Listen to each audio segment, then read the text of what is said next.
তার প্রতি মানে কৃতজ্ঞ, আজকের দিনে এসে তার প্রতি কৃতজ্ঞ, সারা জীবনই কৃতজ্ঞ থাকবো। এই কারণেই যে একটা মানুষ ছোট ছোট ছিলাম, তারপরে উনি আমাকে বিশ্বাস করলেন, বিশ্বাস করার পর আমার পুরো জীবনটা আমার উপর ছেড়ে দিলেন। তো এইটা একটা অত্যন্ত গুরুত্বপূর্ণ। একটা মানুষ যখন একটা মানুষকে বিশ্বাস করে তখন সে মানুষটাকে সম্মান দিতে হয়।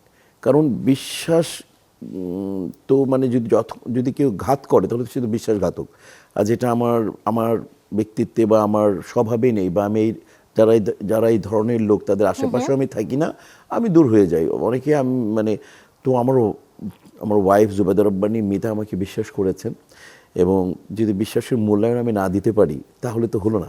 এবং এই জন্য তো স্রষ্টাকে মনে রাখা উচিত। স্রষ্টা আমাদেরকে এত সুন্দর করে বিশ্বাস করে পৃথিবীতে পাঠিয়েছেন, আমরা স্রষ্টাকে বিশ্বাস করি। আমাদের একটু মানে সব কিছু সীমিত করা উচিত, সব কিছুর মধ্যে একটা পরিশীলন বোধ থাকা উচিত। বিশেষ করে আমরা যারা মিডিয়াতে আসার পর যারা পাবলিক প্রপার্টি হয়ে যায়, তখন তো আমাদের সব কিছু একটু বুঝে বুঝে করা উচিত। সেই জায়গায় আমার ওয়াইফ আমাকে এই ব্যাপারে যথেষ্ট পরিমাণে হেল্প করেছেন, করে যাচ্ছেন। আর সব মিলায় তো মানে কি বলবো, সব মিলায় যে টক ঝাল মিষ্টি জীবনটা মিলে সংসার জীবন নিতে হবে, তাই এরকমই। না?